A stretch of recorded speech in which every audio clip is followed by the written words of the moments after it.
Thanks to all of you. In the last video, we discussed about the living world. What are the different characteristics or defining features of the living being? We discussed in the last chapter. Now we will start our second chapter of 11th class, that is biological classification. Biological classification जो है वो हम last chapter में discuss कर चुके हैं कि किसी ऑर्गेनिज्म को उसके कैरेक्टरिस्टिक्स के बिहाफ पे डिवाइड करना, उसको कैटेगराइज करना, उसको नाम देके किसी स्पेसिफिक क्लास में फिक्स कर देना, that is known as classification.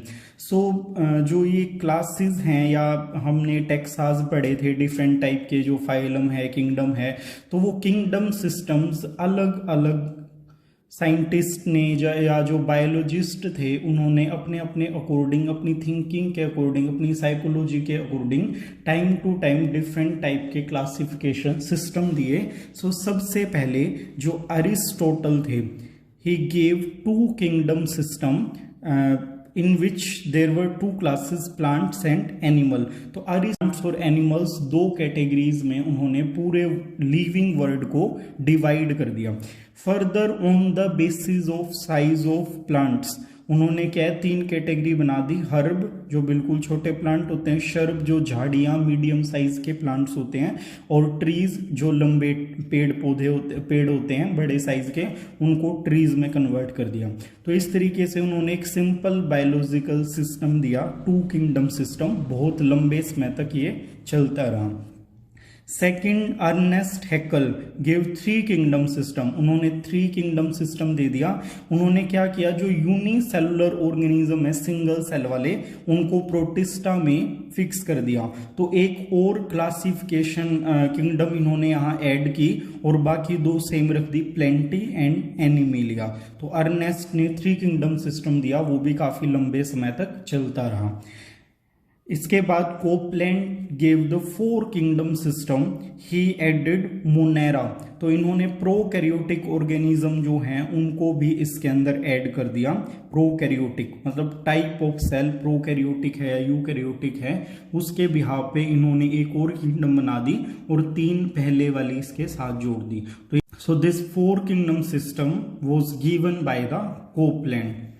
After him R.H. Whittaker gave the five kingdom system, जो आज तक वैलिड है और बहुत ही अच्छा सिस्टम है। ये आर्टिफिशियल क्लासिफिकेशन किंगडम सिस्टम थे और ये नेचुरल किंगडम सिस्टम है, क्योंकि इसके अंदर जितने भी उनके कैरेक्टरिस्टिक्स होते हैं, उसमें जो क्राइटेरियाज हैं उनको कंसीडर करके ये क्लासिफिकेशन किया गया है। तो फाइव किंगडम सिस्टम में कौन कौन सी फाइव किंगडम्स थी R.H. विटेकर ने जो दी, वो हम देख लेते हैं। First kingdom is Monera. All prokaryotic organism will be included into the monera। Monera के अंदर ही सारे के सारे प्रोकैरियोटिक कौन से, जिनके अंदर वेल डिफाइंड न्यूक्लियस नहीं है, वो मोनेरा किंगडम के अंदर आ जाएंगे। Second kingdom is kingdom Protista, unicellular but eukaryotic organism. These could be multicellular as well as unicellular, but जितने भी यूकैरियोटिक मतलब कि विद न्यूक्लियस जो ऑर्गेनिज्म है जिनकी सेल, वो क्या है, प्रोटिस्टा किंगडम के अंदर प्लेस किए गए। Fungi saprophytic which live on dead and decaying matter, मतलब जो गला सड़ा हुआ मैटर है उसके ऊपर जो जिंदा रहते हैं उनको हम सैप्रोफाइट बोलते हैं। तो फंगी जो होती है that is saprophyte.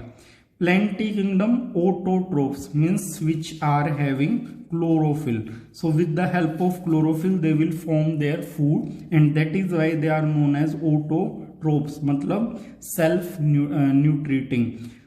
Last kingdom is Animalia kingdom, that are heterotrophs, means which depend on the other organism to obtain their food। So these five kingdoms were given by the R.H. Whitaker। We will discuss the R.H. Whitaker's five kingdom system in detail। So first of all, criteria taken for the classification। उन्होंने किन गुणों को आधार बनाया classification के लिए, क्या उनके mind में रहा, वो सबसे पहला क्या था, that was cell टाइप, कि सेल किस टाइप की है, वेदर इट इज प्रोकैरियोटिक और यूकैरियोटिक, कि उसके अंदर वेल डिफाइंड न्यूक्लियस प्रेजेंट है या नहीं है। सबसे पहला जो क्लासिफिकेशन में क्राइटेरिया लिया गया आर.एच. विटेकर के द्वारा वो यही था कि सेल जो है वो प्रोकैरियोटिक है या यूकैरियोटिक है। Second was cell wall, whether cell wall is present और absent. After that which kind of material is used to construct the cell wall, cell wall जो है लिग्निन की बनी हुई है, सेलुलोज की बनी हुई है, काइटिन की बनी हुई है, वो सब क्राइटेरिया उसके बाद वहां पे कंसीडर किया गया। टाइप ऑफ न्यूट्रिशन, कि ऑर्गेनिज्म जो है किस तरीके से अपना फूड ऑब्टेन कर रहा है, it is autotrophic, saprophyte, heterotrophic, or what kind of mode of nutrition it is having, that is also a criteria for the classification.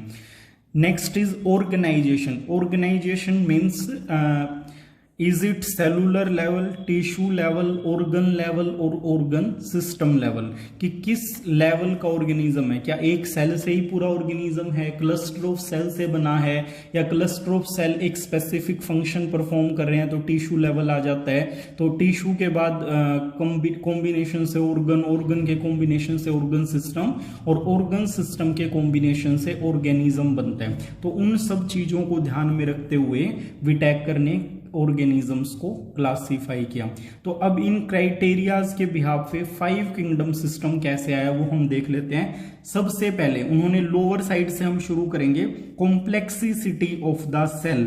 कॉम्प्लेक्सिसिटी क्या है कि वेदर इट इज प्रोकैरियोटिक और यूकैरियोटिक। हमने बीच में एक लाइन ड्रॉ कर ली कि ऑर्गेनिज्म की जो सेल है वो प्रोकैरियोटिक है या यूकैरियोटिक है। So we consider that it is prokaryotic. अगर वो प्रोकैरियोटिक है तो क्या है, that will go into the kingdom Monera. किसी भी टाइप का प्रोकैरियोटिक ऑर्गेनिज्म है वो मोनेरा किंगडम के अंडर ही जाएगा। तो हम क्या है, एक इसके बिहाफ पे मोनेरा किंगडम में इसको प्लेस कर देते हैं। Second is eukaryotic cell. अगर उस ऑर्गेनिज्म की सेल यूकैरियोटिक है तो उसके लिए फर्दर हमें क्राइटेरियाज बनाने पड़ेंगे। तो यूकैरियोटिक और प्रोकैरियोटिक की हमने किंगडम फाइंड आउट कर ली, दैट इज किंगडम मोनेरा, उसको हम किंगडम मोनेरा बोलेंगे। अब यूकैरियोटिक ऑर्गेनिज्म है, अगर सेल है, तो उसके हम नेक्स्ट लेवल पे चलते हैं, कॉम्प्लेक्सिसिटी ऑफ द ऑर्गेनिज्म। ऑर्गेनिज्म की कॉम्प्लेक्सिसिटी क्या है, वेदर इट इज यूनिसेलुलर और मल्टीसेलुलर। अब सेल का टाइप हमने पता कर लिया, अगर वो प्रोकैरियोटिक है तो मोनेरा में चला जाएगा, but if it is eukaryotic तो उसके बाद हमें फर्दर नेक्स्ट क्राइटेरिया कंसीडर करना पड़ेगा, ये यूनिसेलुलर है या मल्टीसेलुलर है। If it is unicellular, unicellular means eukaryotic unicellular organism, that will go into the second kingdom, that is kingdom protista. So all unicellular eukaryote will come under the kingdom protista. तो जितने भी single cell वाले eukaryotic organism है वो हमारे protista kingdom के under ही जाएंगे। तो ये था हमारा सेकंड लेवल। इसके बाद मल्टी सेलर जो ऑर्गेनिज्म है उनको क्लासिफाई करने के लिए हमें थर्ड क्राइटेरिया लेना पड़ेगा, that is mode of nutrition. कि न्यूट्रिशन का मोड क्या है, वो इफ दे आर ऑटोट्रोपिक, अगर वो ऑटोट्रोपिक है means they are having chlorophyll, chlorophyll present है तो वो अपना खाना खुद बना सकते हैं, so that will go into the kingdom plantae. तो थर्ड किंगडम क्या आ जाती है हमारी, किंगडम प्लेंटी। प्लेंटी किंगडम के अंडर मोड ऑफ न्यूट्रिशन से मल्टी सेलर ऑर्गेनिज्म चले जाते हैं किंगडम प्लेंटी के अंदर। Second, if they are saprophytes which live on the dead and decaying matter, अगर मल्टी सेलर ऑर्गेनिज्म डेड और डिकेइंग मैटर को खा रहे हैं, that will go into the category kingdom fungi. But यहां पे एक एक्सेप्शन है, that is of east. East is a unicellular fungi. तो यूनिसेलुलर फंगी है east, but it still having saprophytic mode of nutrition. So exceptions are always there. Here yeast is an exception. After that, if it is heterotropic, heterotrophic means which depend on the other organism for their food. तो ऐसे organism क्या होते हैं, animals होते हैं। Animals आपके आएंगे kingdom Animalia के अंडर। तो किंगडम एनिमिलिया हम यहाँ पे एक जो लास्ट किंगडम है वो हमारी किंगडम एनिमिलिया बन जाती है। तो अब हम इनके करेक्टर्स, जो 5 किंगडम करेक्टर्स हैं, 5 किंगडम सिस्टम है, वो हमने डिस्कस कर लिया कि किस बेसिस पे हमने उनको अलग अलग किया। अब इनके करेक्टर्स 1 बाय 1 डिस्कस कर लेते हैं। ये क्या हैं, these are unicellular organism, kingdom Monera. All organism are unicellular, nucleus is absent, इनके अंदर न्यूक्लियस एब्सेंट रहेगा, न्यूक्लियस नहीं होता, that is why these are prokaryotic.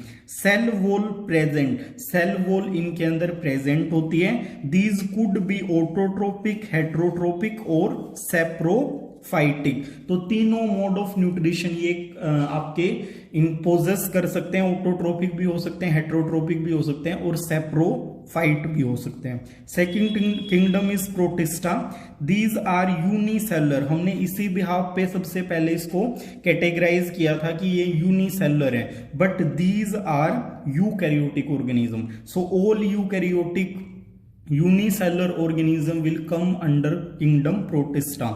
Nucleus is present, obvious है कि यूकैरियोटिक हैं तो न्यूक्लियस आपका प्रेजेंट होगा। Cell wall, some have cell wall while some do not have cell wall. तो कुछ के अंदर सेल वॉल प्रेजेंट होती है, कुछ में नहीं होती। These could be autotrophic, heterotrophic, saprophyte and parasitic. तो 3 मोड वही हैं। 4th मोड जो है वो पैरासाइटिक। पैरासाइटिक क्या है, the organism which leave on the other organism and derive their food. तो होस्ट की बॉडी के ऊपर ही रहते हैं और वहीं से अपना फूड डिराइव करते हैं, ऐसे ऑर्गेनिज्म को हम पैरासाइट बोलते हैं। Third kingdom is kingdom plantae. तो इनके हम करेक्टरिस्टिक्स देखें तो सबसे पहले क्या है, these are multi cellular organism, eukaryotic होते हैं, that's why nucleus is present. After that cell wall is also present and cell wall is made up of cellulose। इनके अंदर जो सेल वॉल है वो आपकी सेलुलोज की बनी हुई होती है और इनका जो मेन फीचर है that is they are autotrophs, they are having chlorophyll and chlorophyll have ability to trap the sunlight. Moving to the 4th kingdom, that is fungi. These are multicellular, nucleus is present, cell wall is present. Cell wall kingdom is kingdom Animalia.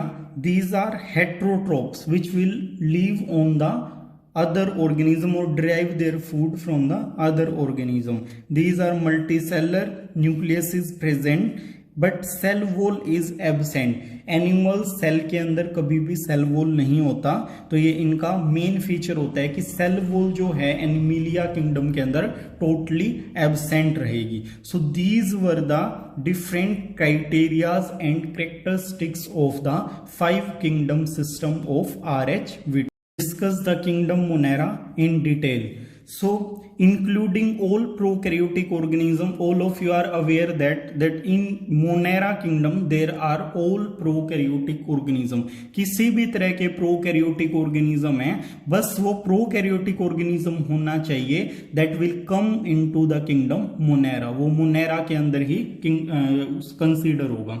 Prokaryotic organism without any proper nucleus, ये बात आपको पता है कि एक cell है और cell के अंदर सेंटर में जेनेटिक मटेरियल है but it is not having a proper nuclear membrane. तो न्यूक्लियर मेम्ब्रेन एब्सेंट है तो वो प्रॉपर न्यूक्लियस कंसीडर नहीं हो सकता, तो ऐसे ऑर्गेनिज्म ही आपके प्रोकैरियोटिक ऑर्गेनिज्म कंसीडर किए जाते हैं। No cell organelle is present, कोई भी सेल ऑर्गनली इनके अंदर प्रेजेंट नहीं होगी। तो यहां पे सेल ऑर्गनली का मतलब है membrane bound structures are not present. Membrane bound नहीं होना चाहिए, जैसे आपके गोल्जी कॉम्प्लेक्स है, एंडोप्लाज्मिक रेटिकुलम है। सो जो मेजर सेल ऑर्गनलीज हैं वो आपकी किंगडम मोनेरा के अंदर जो प्रोकैरियोटिक ऑर्गेनिज्म है उनके अंदर एब्सेंट रहती है। मेम्ब्रेन बाउंड कोई भी सेल ऑर्गनली इनके अंदर प्रेजेंट नहीं होती। Habitat habitat means place of living, कि ऑर्गेनिज्म कहाँ पे मिल सकता है। So organism of kingdom monera can be found in extreme conditions. Extreme conditions होती हैं विच आर वेरी हार्श, जो बहुत ही ज्यादा हार्श कंडीशंस होती हैं, जहां पे आप सोच भी नहीं सकते कि यहाँ लाइफ हो सकती है, वहां पे किंगडम मोनेरा के ऑर्गेनिज्म प्रेजेंट हो सकते हैं। तो किंगडम मोनेरा के जो किंगडम है basically those are bacterias, bacteria ही किंगडम मोनेरा के अंडर आते हैं, वो कहीं भी मिल सकते हैं। वेरी कोल्ड, जहां पे माइनस में टेम्परेचर है और बहुत ज्यादा एक्सटेंड पे है, वहां पे भी आपके ऑर्गेनिज्म मिल सकते हैं किंगडम मोनेरा के। बहुत ही हॉट है, बॉइलिंग पॉइंट है, फायरिंग है, आग लगी हुई है कहीं, उसके अंदर भी माइक्रो ऑर्गेनिज्म मिल सकते हैं किंगडम मोनेरा के। बहुत ज्यादा सोल्ट है, हाई पीएच है, वहां पे भी मिल सकते हैं, और किसी भी ऑर्गेनिज्म की बॉडी के अंदर भी ये सरवाइव कर सकते हैं। तो एक्सट्रीम कंडीशंस के अंदर आपको किंगडम मोनेरा के इंडिविजुअल मिलेंगे। Now types of organism which are under kingdom monera. First is Archbacteria which means ancient bacteria. तो प्रोकैरियोटिक सेल जो है वो सबसे पहले एग्जिस्टेंस में आई थी जब लिविंग ऑर्गेनिज्म या लाइफ का ओरिजिन हुआ था। तो एंशियंट, उसी टाइम से जो ऑर्गेनिज्म बने हुए हैं उनको हम एंशियंट बैक्टीरिया कहेंगे, पुराने बैक्टीरियाज जो बहुत पुराने हैं। तो ऐसे बैक्टीरिया कहाँ मिलेंगे आपको? They can survive in extreme condition because at that time conditions were extreme. तो उनको उसी चीज के लिए वो इवोल्व हो रखे हैं और इवोल्यूशन उनके अंदर इसी डायरेक्शन में होता है। तो एक्सट्रीम कंडीशंस के अंदर आपको आर्ची बैक्टीरिया मिलेंगे। Second are eubacteria. Eu means true, तो ट्रू बैक्टीरिया हैं वो आपके मॉडर्न बैक्टीरिया बोला जाता है इनको, क्योंकि ये आजकल के टाइम में जितने भी माइक्रो ऑर्गेनिज्म बाद में इवोल्व हुए हैं, आर्ची बैक्टीरिया से जो इवोल्व हुए हैं, दोज आर यू बैक्टीरियाज। इसमें सबसे कॉमन एग्जांपल है cyanobacteria, blue green algae which can utilise the sunlight. Sunlight को ये यूज कर सकती है because it is having chlorophyll. तो इस बेसिस पे हमने दो कैटेगरीज में डिवाइड कर दिया, archaebacteria and eubacteria. Now shapes of these bacteria. इन बैक्टीरिया की शेप क्या हो सकती है? सबसे पहले अगर ये सफेरिकल शेप के हैं तो that will be known as cocci. इसको कोकी या क्लस्टर में आ जाएगा तो कोकस बोलेंगे। तो cocci is the first shape of the bacterias. Second is bacilli या bacillus, it is rod shape. Next is vibrio, comma shape के जो ऑर्गेनिज्म है। And next is spirillum. Spirillum क्या है? स्पाइरल जैसी शेप है, ऐसे जैसे स्प्रिंग होता है उसके जैसी इनकी शेप होती है, इसलिए इनको स्पाइरुलस बोलते हैं।